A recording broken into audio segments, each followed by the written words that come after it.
J'ai généré plus de 6 millions d'euros avec mes tunnels de vente. J'ai lancé des centaines de tunnels dans toutes les niches différentes. J'ai fait ça pour moi et mes clients. Ça m'a généré des centaines de milliers de leads. J'ai même lancé un appel pendant 1 an à celui qui voulait me détrôner en tant que king des funnels en France. Et j'ai lancé des DM à tout le monde, à tous les gourous sur Internet qui se disent experts marketing. Personne n'a voulu parier 10 000 euros avec moi pour voir qui était le meilleur en tunnel de vente. Je suis une des rares personnes à pouvoir envoyer du trafic, des inconnus sur une page et sans intervention humaine, à la fin, ils me donnent de l'argent. Donc, je vais rentrer dans les détails de cette méthodologie. Je vais faire en sorte qu'elle soit simplifiée pour que vous puissiez la mettre en pratique dans votre business dès aujourd'hui avec 3 grands principes. Ok, il y a des tunnels de vente qui sont hyper complexes, des tunnels de vente qui sont fancy, ça brille dans tous les côtés, etc. Et il y a des tunnels de vente simples qui convertissent. Et c'est ce que je vais vous enseigner aujourd'hui. Ok, en gros, c'est comme ceux qui aiment les montres, l'horlogerie suisse. Il n'y a pas de diamants partout, ça brille pas dans tous les sens, non, mais ça fonctionne et ça dure dans le temps. Et c'est ce que je vais vous enseigner ici. Il faut en gros des pièces solides, d'accord, l'assemblage des pièces dans un bon ordre, un boîtier. Et si tu as ça, t'es bon, tu as des leads qualifiés, des ventes et ton business il roule. Et le but des tunnels de vente, c'est de pouvoir scaler sur la durée, d'être rentable, d'envoyer du trafic sur une page et à la fin, ça fait des ventes. Ça, c'est magique. Ok, bon, on se retrouve sur mon iPad et je vous montre ça tout de suite. Allez, c'est parti, on va aller droit au but, on va être très concret. Je vais vous donner tous mes secrets. Donc, du coup, pour faire simple, on a 3 types de funnels, d'accord, dans le but de vendre du high ticket. Le high ticket, c'est de l'accompagnement, du service, du coaching premium, d'accord, dans le but de gagner de l'argent avec des clients qui veulent se transformer ou qui veulent un accompagnement premium. Donc là, on va dire, en gros, on a 2 phases. On va avoir la phase trafic. Et le trafic, c'est de l'ADS ou de l'organique sur les réseaux. Ensuite, on va envoyer ce trafic-là sur un contenu de vente. Et le contenu de vente a pour but de levier 3 objections principales qui sont: est-ce que tu es la bonne personne pour m'accompagner? Pourquoi est-ce que tu es qualifié, en gros? Les preuves que tu peux m'accompagner, les preuves que ton produit fonctionne. Donc, est-ce que ce produit-là est fait pour moi, répond à mes besoins et mes problèmes? Et enfin, l'objection, est-ce que je vais pouvoir y arriver? D'accord? Donc, vous devez toujours avoir en tête ces 3 objections. On a différents types de contenus. On va avoir la DSL, qui est une vidéo préenregistrée. On va avoir le live, d'accord, qui est un événement en ligne où on va inviter des gens à venir nous rejoindre pour participer et donc, du coup, leur présenter notre travail et notre solution. Et puis ensuite, on va avoir le low ticket, qui est une formation payante dans laquelle ils vont payer pour avoir une solution à leurs problèmes. Ok? Donc, l'avantage ici, c'est que les personnes payent pour avoir accès à la solution et donc, derrière, elles sont beaucoup plus engagées quand on va les amener sur un call payant puisque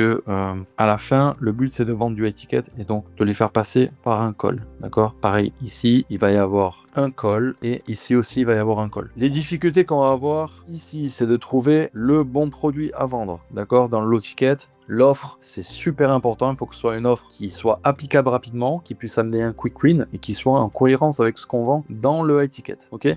Dans le live, la difficulté, c'est le show rate. En gros, il faut faire en sorte que les personnes viennent sur le live et on sait qu'il y a des personnes qui n'aiment pas venir en live, qui ont juste temps le soir par exemple, sont avec leur enfant ou font autre chose. Donc le show rate en général, un bon show rate c'est entre 30 et 45%. Voilà, si vous êtes au-delà, c'est que vous n'avez pas assez de trafic. Et la VSL, la difficulté c'est de faire en sorte que les gens bookent un appel. Et un bon pourcentage d'appels c'est 10%, sachant que on est plutôt aux alentours des 5% des personnes qui vont booker un appel, surtout ceux qui voient la VSL. Donc ça fait quand même du gaspillage, surtout si on est sur le trafic payant. Et on sait que quand on veut scaler, maîtriser son trafic, il faut passer par la publicité. Donc en VSL, la grosse difficulté, ça va faire en sorte que d'engager les personnes pour venir sur l'appel et aussi de faire en sorte qu'ils se présentent sur l'appel, puisque ici on a un calendrier, les gens bookent l'appel mais oublient ou alors ont juste peur de venir en appel ou alors les plans ont changé. On va se retrouver avec 50% de personnes qui viennent, entre 50 et 60%, et donc ça c'est difficile. Et puis parfois aussi on peut avoir des problèmes de personnes qui viennent et qui sont pas assez engagées parce qu'elles ont vu une vidéo. Ici on va avoir en général une VSL, ça dure entre 10 et 30 minutes, ok, et c'est pas suffisant pour acheter du high ticket. Pour acheter du high ticket, les personnes, il faut qu'elles aient consommé au moins 7 heures de contenu, d'accord? Donc 7 heures de contenu, ça peut être avant, ok, ça peut être de l'email. Donc là, ici, on peut avoir aussi des séquences email. Et puis en pré-call, ce qui est important dans la VSL, c'est vraiment d'ajouter du contenu et donc de répondre aux objections, de répondre au fait qu'on peut l'aider, que le produit est fait pour elle, ok?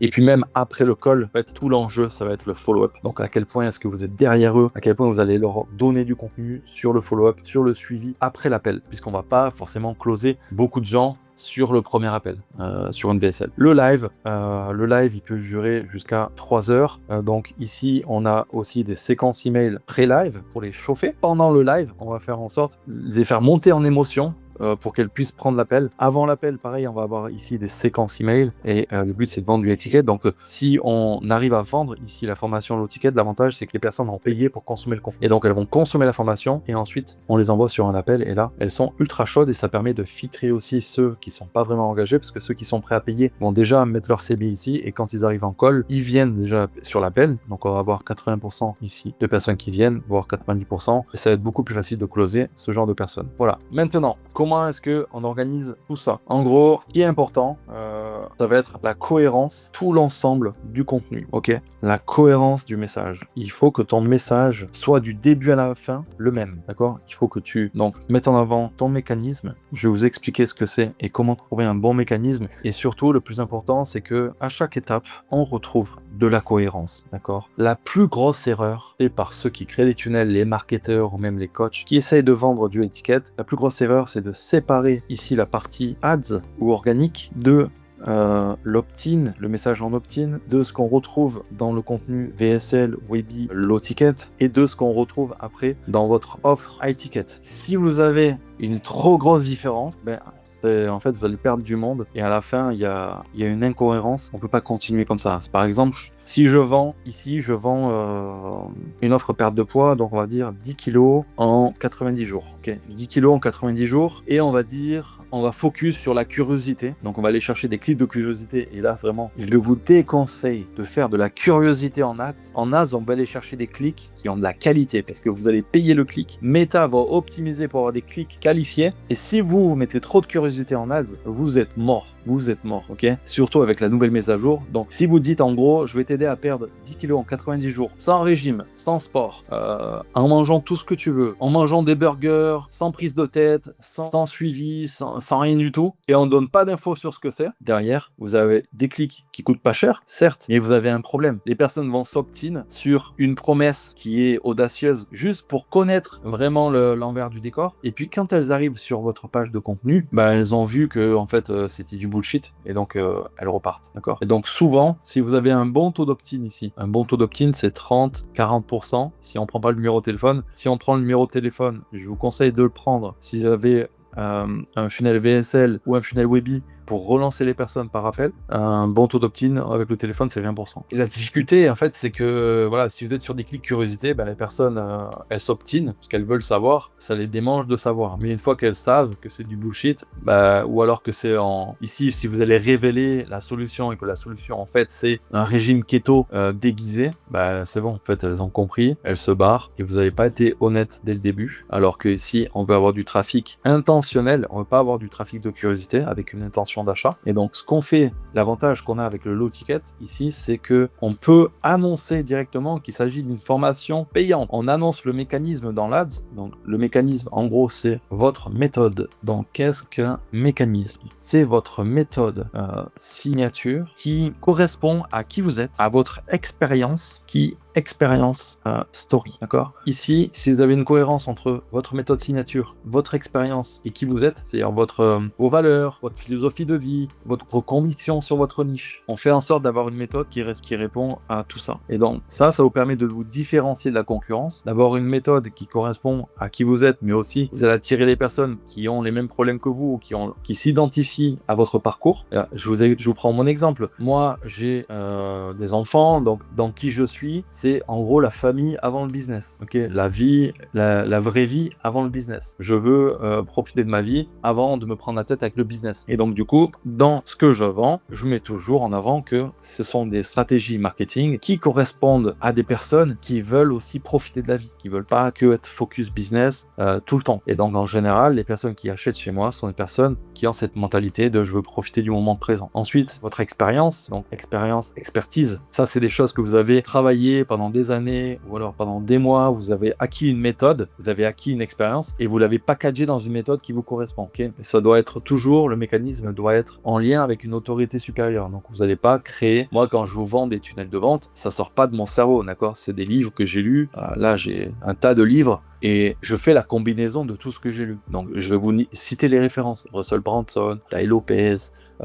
aux US, il y en a énormément qui m'ont formé, dans lesquels je fais partie de mastermind même encore aujourd'hui. Et donc tout ça, quand je présente ma méthode, je le cite. Il ne faut pas avoir peur de citer les références. Au contraire, ça rassure les personnes. Donc ça, c'est votre mécanisme unique, c'est ce qui vous permet de différencier, et c'est super important. Donc maintenant, comment est-ce que, par exemple, une page d'opt-in, pour aller choper des leads. Si vous voulez choper des leads, donc il vous faut, en gros, vous allez avoir 3 éléments à respecter. Le premier élément ici, c'est titre, qui correspond en général à une promesse, d'accord? Promesse de résultat ou de sortir de la douleur. Vous avez 2 options. Soit vous focus sur la douleur, soit on focus sur la douleur, soit on focus sur le résultat. Il faut faire en sorte qu'il y ait de la curiosité sur le mécanisme. Donc, on va présenter le mécanisme de manière nouvelle. Le mécanisme, il va venir ici. Et dans les sous-titres, ici, on répond aux objections. Ok? On répond aux objections. Et ne faites pas des pages de langue, des pages d'opt-in hyper longues. Au contraire, la page d'opt-in, elle doit être courte. Donc, on veut éviter qu'il y ait un scroll trop long. Parce que les personnes, quand elles scrollent, après, tu les as perdues. Elles sont en train de penser à un autre truc. Boum, il y a quelqu'un qui les appelle, ils sortent de leur téléphone, tu les as perdus. Donc, il faut être rapide. Et ici, on va aller chercher donc un bouton qui va envoyer sur un formulaire rapide. Hein. C'est une petite pop-up, quoi, avec email, prénom et numéro de téléphone si vous avez un setter qui appelle.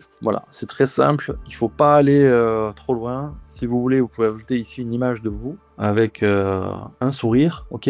L'opt-in, il faut que ce soit très simple, mais spécifique à votre mécanisme et une promesse qui paraisse nouvelle et intéressante. Il faut se dire, en fait, même si c'est gratuit, d'accord, d'obtenir un lead, imaginez que votre promesse, elle doit donner envie à quelqu'un, même de payer pour savoir ce qu'il y a derrière, d'accord? De payer pour savoir ce qu'il y a derrière, de payer pour obtenir la méthode. Et donc, si on veut faire une bonne page de vente pour vendre low ticket, bah c'est à peu près pareil. On va avoir ici la promesse, sauf qu'à la fin, le but, c'est que la personne, elle nous donne des euros ou des dollars ou des francs suisses, dédicace aux Suisses. Donc, promesse, titre, et ici, sous-titre, on peut prendre la même structure, objection, d'accord? Ensuite, on va avoir ici preuve du résultat. Ici, on va avoir les 3 étapes du process, de la méthode. Ici, on va avoir preuve que ça marche ou preuve qu'il y a des clients qui l'ont essayé et que ça marche pour eux. Ensuite, on va avoir, mais même si vous avez pas de clients, c'est pas un problème, on peut trouver d'autres preuves.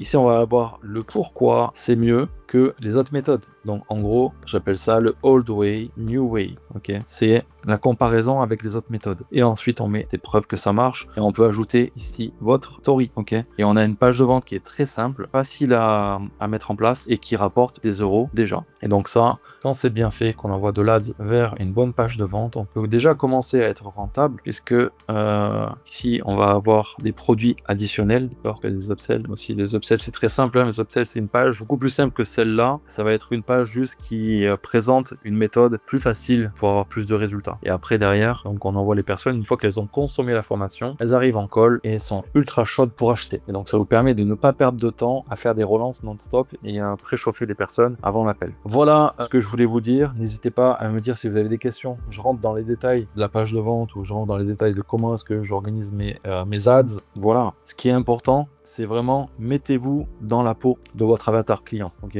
mettez-vous dans sa peau. Quels sont les problèmes qu'il a? Quelles sont les difficultés qu'il vit? Quelles sont les envies, ses rêves, ses désirs? En gros, vous avez ici le présent, d'accord, et le futur. Vous allez avoir au présent, on a les peurs, douleur, tout ce qui est douleur, en fait, ça va être ici. Donc, douleur au présent et peur au futur. Ensuite, ici, on va avoir les désirs et on va avoir les rêves. Ok. Et déjà, si vous arrivez à rentrer dans le détail, ici, par exemple, on va aller chercher 5 douleurs, 5 peurs, 5 désirs, 5 rêves.